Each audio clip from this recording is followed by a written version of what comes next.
I had just turned 21, like, 2 months before this whole mess started. I was working at this fancy-ass marketing agency downtown. You know the type with exposed brick walls, fake plants everywhere, everyone acting like they are way more important than they are. I was just the front desk girl. Answer phones, smile at clients, refill the coffee pods. Cute vibes, decent pay, whatever.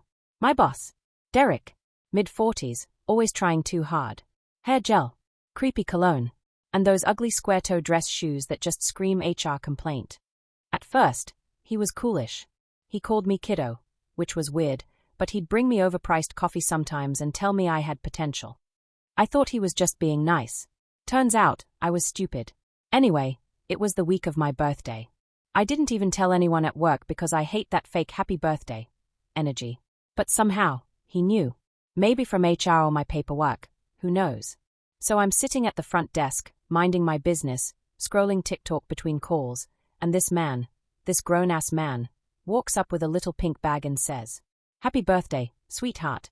I thought maybe it was, like, cupcakes or something. I was actually kinda touched for a second. I said thank you and went to open it right there, but he got all weird and was like, "Maybe don't open it out here." That should have been my first red flag, right? But again, I was stupid. I waited until my lunch break and opened it in the break room. Bro, it was fucking lingerie. I'm talking red lace, bare leather, Victoria's Secret style bullshit.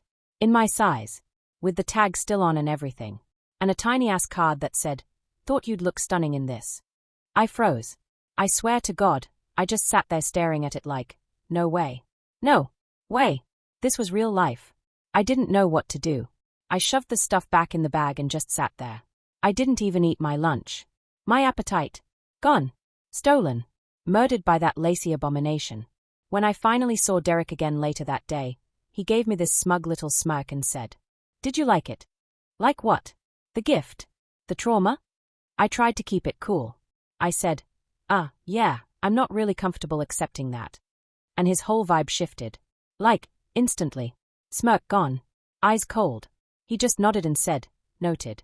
And walked away. The rest of the day was awkward as hell. He stopped talking to me. Wouldn't even look at me.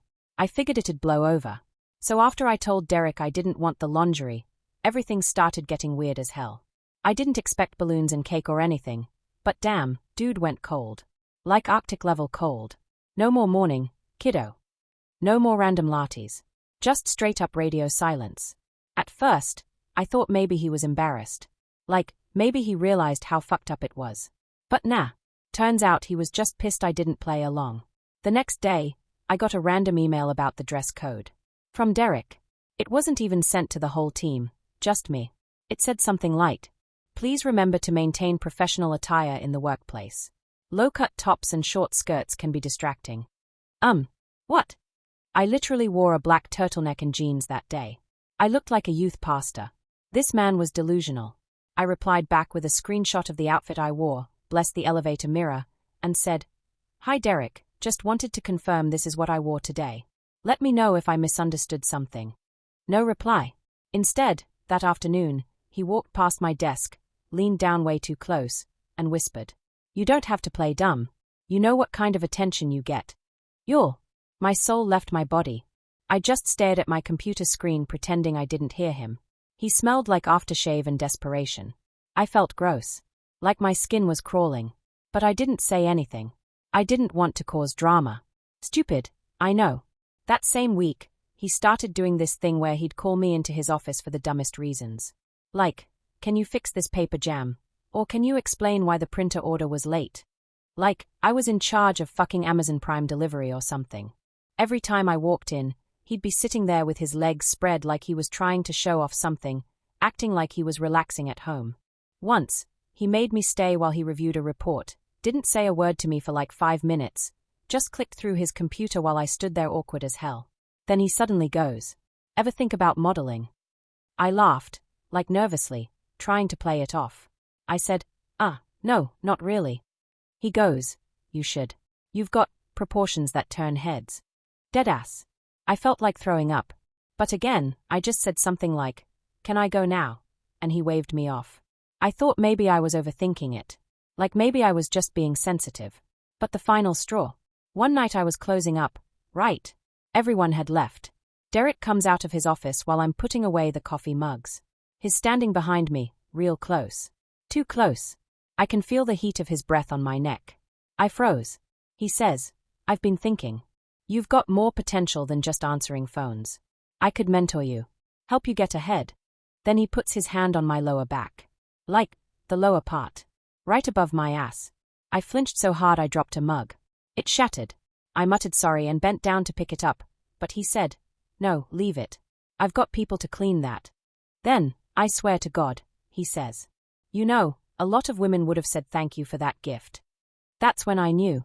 This man didn't just cross a line, he lit that line on fire, pissed on it, then crossed it twice.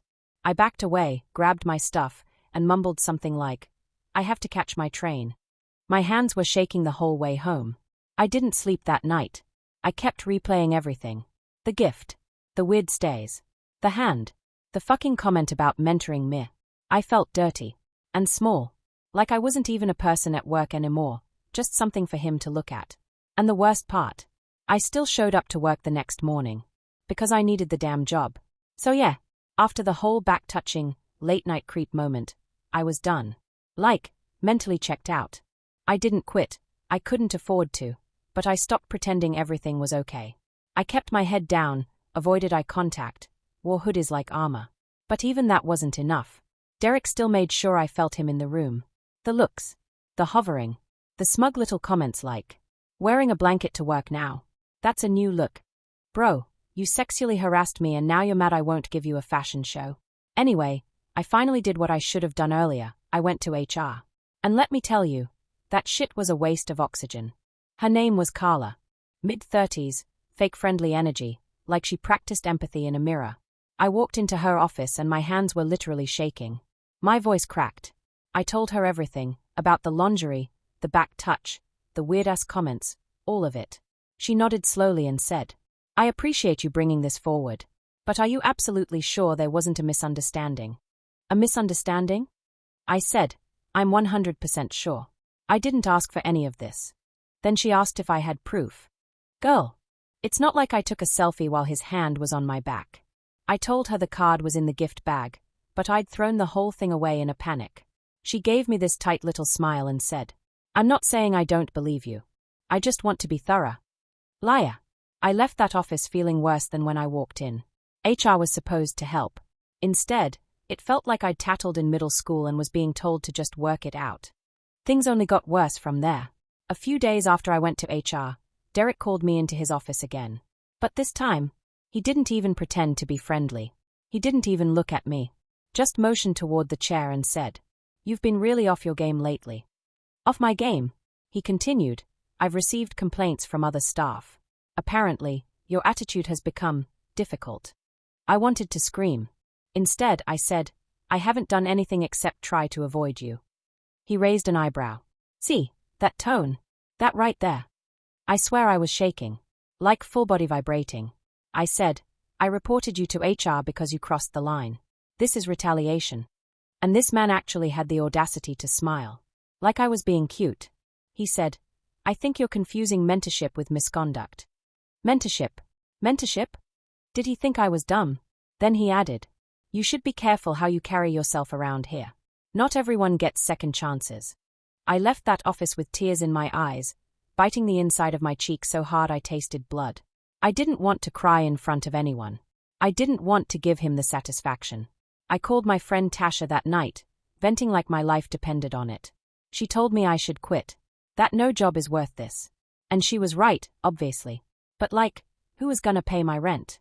My mom could barely cover her own. I had no savings. No backup plan. So I stayed. Hating it more every day. And Derek, he kept pushing. He started giving me trash tasks. Like, literal garbage duties. Once, he made me take out boxes from the storage room because the intern was busy. We didn't even have an intern. He told the receptionist I needed an attitude reset. I caught him whispering to another manager while side-eyeing me. I wasn't paranoid. I heard my name. At one point, he even emailed me saying my body language was making the office uncomfortable. My body language? What the hell is wrong with this man? I showed that email to Tasha, and she said, he's setting you up. That's paper trail shit. Watch your back. And she was right. HR called me in again. This time it was Carla plus someone from legal. They said they were doing a wellness check-in. Wellness? I told them I felt targeted. I told them I felt unsafe. They wrote things down. Nodded. Said they'd follow up. They never did. I started documenting everything. Dates, times, weird comments, mood changes. I screenshot emails. I even recorded a voice note once when Derek called me a tease who didn't understand real business etiquette. Yup, he said that. Into a phone call. Because he's bold and dumb. I didn't even feel human anymore at work. Just a thing he wanted to mold into whatever made him feel powerful. It was like I had to pretend to be robotic just to survive. Smile, nod, type, disappear. And I was still hanging on. Barely. At this point, I was just existing at work. Like, breathing, blinking, faking smiles. That was it. I wasn't living there anymore. I was surviving. Barely. Every time Derek walked by my desk, my stomach would twist. He didn't even have to say anything anymore. His presence alone ruined my whole day.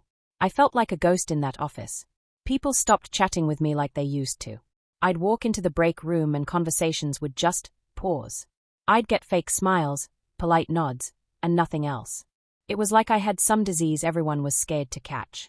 Derek's approval was the air in that building, and since I wasn't breathing it anymore, they didn't want me near them. One girl, Becca, whispered to me once near the printer. He told people you made stuff up because he didn't flirt back. I stood there holding someone's sales report and literally saw red. Like I blacked out for a second from how mad I was. I laughed, not like a real laugh, but one of those bitter, WTF is my life, laughs, and just walked away. Becca didn't say anything else. I don't blame her. She was trying to survive too. It all came to a head one Thursday. It was raining. Of course it was raining. I was soaked, late, and had just gotten off the phone with my mom, who told me our power got cut back home because the bill bounced. I was already emotionally at like a 9/10 when I walked in and saw Derek waiting at the front desk like he'd been standing there just for me. I didn't even get a good morning. Just, we need to talk. Now. No, how are you? No, hope you didn't get hit by lightning. Just that smug, straight to hell voice. He led me into the conference room, not his office, weirdly, and shut the door. He sat down across from me with this folder like we were about to sign a treaty or something. I stayed standing. I wasn't about to sit down and give him the upper hand again. We've decided to let you go, he said. Just like that. No lead up. No warning. Just boom, job gone. I blinked. What? Why? He didn't even flinch. Your performance has declined. You've created a hostile atmosphere. There have been concerns raised about your behavior, and frankly, this just isn't a good fit anymore. I actually laughed. Like actually laughed. I said, a hostile atmosphere? Because I told HR you touched me without my permission. He leaned back in the chair and said, we both know that didn't happen the way you think it did. That's when I snapped. I wasn't calm anymore. I wasn't professional. I wasn't quiet. I slammed my hand on the table and said, you gave me lingerie, Derek. Lingerie. On my birthday. At work. Then you tried to touch me, gaslight me, and now you're firing me to clean up your mess. He sat there, just smiling. That smug, dead-eyed smirk. I wanted to punch it off his face. He said, you should really watch how you talk to people. That attitude is exactly why no one wanted you here anymore. I walked out of that room shaking so hard I could barely hold my bag. Carla from HR literally avoided eye contact as I passed her desk. I grabbed my jacket, my water bottle, and my sanity, whatever was left of it, and walked out the door without saying bye to anyone. As soon as I hit the street, I burst into tears. Not the pretty, movie kind. Ugly, choking, full-body sobs. In the rain. Like some cliché heartbreak scene, except I wasn't crying over a boy. I was crying over the fact that the world let this happen. I called Tasha. She answered on the second ring. What happened? I could barely talk. I just said, he fired me. She said, I'm coming to get you, and hung up. Tasha picked me up in her busted Honda Civic with fast food wrappers on the floor and a playlist of angry female rappers blasting through the speakers. She didn't say anything right away. She just passed me a drink and waited. I told her everything, again. From the pink bag to the printer comments to the conference room ambush. She was quiet for a second, then said, let's ruin his fucking life. I laughed. Through snot and tears, I actually laughed. It felt good. Like I wasn't crazy. Like I wasn't alone. That night, we stayed up drafting emails. I pulled out every receipt I had, screenshots, dates, my creepy notes folder labeled, "Do not ignore this shit." I even found that audio clip where he called me a tease. We sent it to a labor lawyer. We sent it to the company's board. We sent it to the CEO's public contact form. I didn't care anymore. I had nothing to lose. They never replied. But I know they read it. Because a week later, Derek deleted his LinkedIn. And Carla's Instagram went private. Maybe they were scared. Maybe not. But at least I tried to fight back. And honestly, that was enough. So at first, it felt like nothing was gonna happen. We sent the receipts, screenshots, audio, dates, the whole depressing mess, and the company ghosted me like a bad Tinder match. No email. No call. Just silence. I was pissed, but not surprised. I mean, they protected him the whole way through. Why would they suddenly grow a conscience now? I was just some broke 21-year-old ex-receptionist. They figured I'd shut up and move on.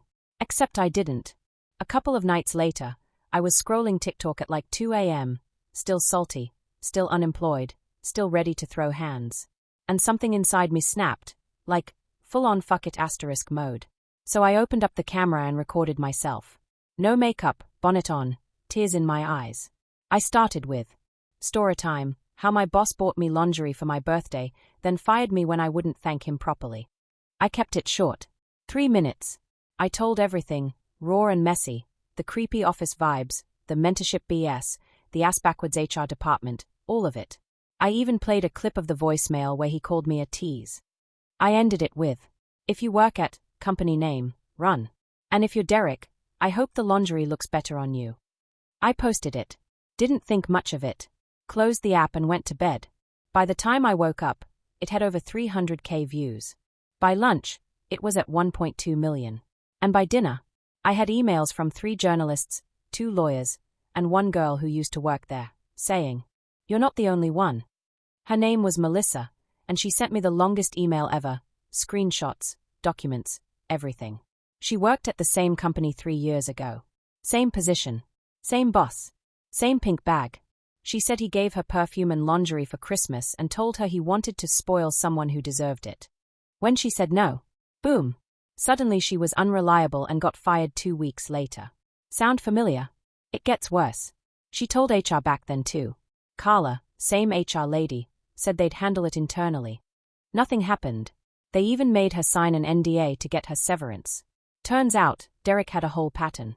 He'd hire young, pretty girls for entry-level roles. Build them up like he was some hero giving them opportunities. Then make it weird. He picked girls who needed the job so badly they might ignore the red flags. Girls who couldn't fight back. Except this time, he picked the wrong girl. Melissa shared my video. So did Tasha. And other people started commenting too. Someone who interned there said he used to joke about how she dressed. Another girl said he offered to write her a recommendation letter, but only if she went out for drinks with him first. The comments were full of women saying, "This happened to me too." And the company? Yeah, they panicked. Suddenly, their Instagram and LinkedIn were flooded with people tagging them like, "Explain this." Someone even posted a TikTok breakdown like a true crime story. Let's talk about the CEO who let his manager sexually harass multiple women for years. By day 3, they finally released a weak-ass statement saying they were looking into the matter and do not tolerate inappropriate workplace behavior. Blah blah blah. Nobody bought it. By the end of the week, Derek was no longer employed with them. That's what the press release said. But you and I both know he got his ass fired. And guess what? Carla resigned. Right after. Probably because people found her old tweets where she called herself a bad B*TCH who runs HR like a sorority. Girl, bye. I got calls from news outlets asking if I wanted to speak. I said hell yes. I sat down on Zoom in my hoodie and bonnet again and told the whole story to a local reporter. Then another. And another. And I didn't hold back. I named names. I showed proof. They ran it. Full spread. Online. Everywhere. Tasha texted me, "You just took down a whole-ass company with a TikTok." Not gonna lie, it felt good. Not just because Derek got what he deserved, but because I got to breathe again. Like for the first time in months. Like I wasn't just someone's little pawn anymore. I was the whole damn player. A week later, a women's rights organization reached out to me. They said they wanted to help me cover therapy costs and maybe even back me if I wanted to sue. I don't know yet. Maybe I will. Not for the money, just to make it official. To put it on record. To say, yeah, this *T happened, and it wasn't okay. As for Derek, last I heard, he tried applying somewhere else. But guess what? Melissa and I both emailed the new company. With receipts. His little sexual harassment act. It's done. He can run, but the internet doesn't forget. Hit that like button, subscribe for more real stories, and drop a comment. I'll be reading all of them.